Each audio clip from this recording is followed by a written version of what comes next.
자, 일단 뭐 부경장에 대한 구속 여부는 이르면 오늘 오후, 뭐 늦으면 오늘 저녁 늦게 밤 늦게 나올 수 있는데 결과를 좀 지켜봐야 될 것 같고요. 또 다른 의문이 이 장미란 씨의 사망 경위와 관련된 건데 일단 장미란 씨로 추정되는 시신에 대한 부검은 마쳤고 그 결과를 좀 봐야 되겠습니다만은 일단 경찰은 지금까지는 타살 가능성은 낮다라고 보고 있잖아요. 그 이유가 뭔가요? 통상 변사 사건이 발생하고 부검을 진행하게 되면 그 부검에는 상당한 시간이 소요됩니다. 특히 사망한 지 오래된 시신의 경우에는 각종 화학 검사를 실시해야 해서 오랜 시간이 소요되는데 네. 이 사건은 국민적 관심을 이유로 해서인지 전격적으로 신속하게 관련 부검을 진행하였고 유족에게는 이미 관련 사항을 통보했다는 보도가 나오고 있습니다. 현재까지의 정황에 비춰본다면 경찰의 최초 추정대로 범죄 혐의는 없다는 취지의 부검이 회신되었을 가능성이 높아 보입니다. 무엇보다도 당시 발견 당시의 자세와 위치에 비춰볼 때 타살 흔적이 없다는 것인데 사실 타살 흔적은 현장 경찰이 한눈에 볼 순간 바로 확인해낼 수 있을 만한 여러 정황이 눈에 들어오기 마련입니다. 그런데 이 사건의 경우에는 한 번에 눈에 들어올 만한 타살 현황이 보이지 않았던 것으로 보이고 특히나 이 사건의 경우에는 비교적 오래전에 사망한 사건의 시신입니다. 한눈에 보인다는 것만으로 섣불리 자살을 예단할 수는 없는 상황인데 그럼에도 불구하고 여러 정황상으로는 타살 가능성을 낮다고 판단한 것 같습니다. 부검에 어느 정도 한계가 노정되어 있을 것임에도 불구하고 비교적 신속하게 부검 결과가 이루어졌고 관련된 통지가 유족에게 이루어진 것으로 보여지고 있는데 정확한 신원, 사인 외에도 사망 시점도 정확하게 규명을 해내야 합니다. 사인 시점 나아가서 혹여나 여타 장소에서 관련된 사망이 이루어지고 이후에 이 장소로 이동이 이루어진 것은 아닌가 관련된 수사가 뒷받침되어야 합니다. 그렇지만 부검 결과가 기본적인 범죄 수사의 단초가 되고 이를 바탕으로 추가로 2, 3일 정도의 수사는 더 이루어져야 충분히 타살인지 자살인지를 규명해낼 수 있습니다. 네, 부검 결과를 바탕으로 그 모든 가능성을 열어놓고 지금 수사를 해야 한다 이렇게 정리를 해주셨고요. 지금 이 시신이 발견된 곳이 참 안타까운 부분이 이 장미란 씨가 지내던 곳에서 불과 도보 10분 정도 떨어진 곳이라고 하더라고요. 조금만 수색을 했으면 금방 찾아낼 수 있었던 거 아닌가라고 모두들 좀 생각할 수 있는 부분인데요. 재신고가 접수되고 역시 국민적 관심이 집중되자 경찰이 기동대 등 대대적인 수색을 감행해 왔습니다. 그런데 한림읍 일대 수색에 집중해 왔습니다. 그 이유는 마지막 장 씨의 휴대전화 기지국의 위치값이 포착된 지점이 해안가였기 때문입니다.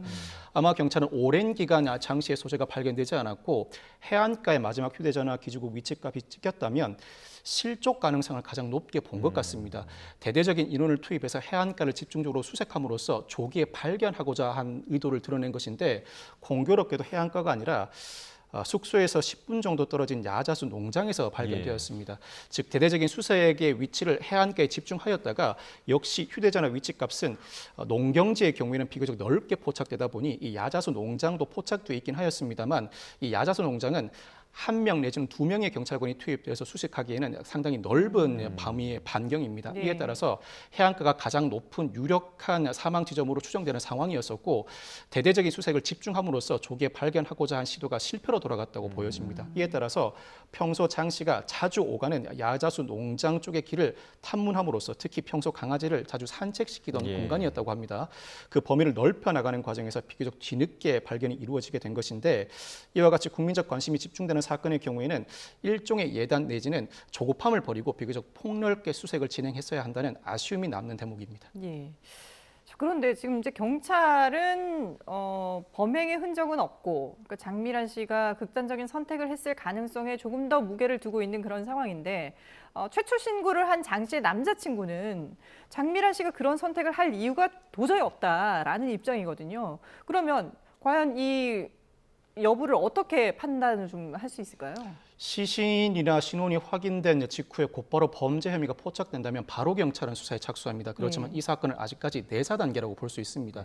사망 원인이 불분명한 시신을 변사라고 부르는데 변사가 발견된 경우에는 경찰은 통상 내사 단계를 밟게 됩니다. 즉 범죄 흉무가 포착되는지를 확인하는 절차를 밟게 되는데 일단 특히 유가족 측이 극단적 선택 가능성이 낮다고 반발하는 이상 경찰은 폭넓게 범죄 혐의 유무를 확인하는 절차를 밟을 것으로 전망됩니다. 통상 변사체가 발견될 경우에 가족, 주변인 진술뿐만 아니라 휴대전화 포렌식을 진행하게 되는데 현재 장 씨로 추정되는 시신이 발견될 당시에 휴대전화도 포착된 것으로 확인되고 있습니다. 예. 휴대전화 포렌식뿐만 아니라 주변인들과의 평소 관계를 포함해서 장 씨의 마지막 실종 당시까지의 행적을 폭넓게 확인하는 절차를 밟게 되는데 이와 같은 절차를 객관적 근거를 뒷받침하는 상황에서 밟기 위해서는 어느 정도 시간이 소요됩니다. 적어도 일주일 정도 집중적인 수색을 진행한다면 결과적으로 타살 의혹이 있는 사건인지 단순한 극단적 선택 등 사고사로 그친 사건인지 규명될 것으로 보이고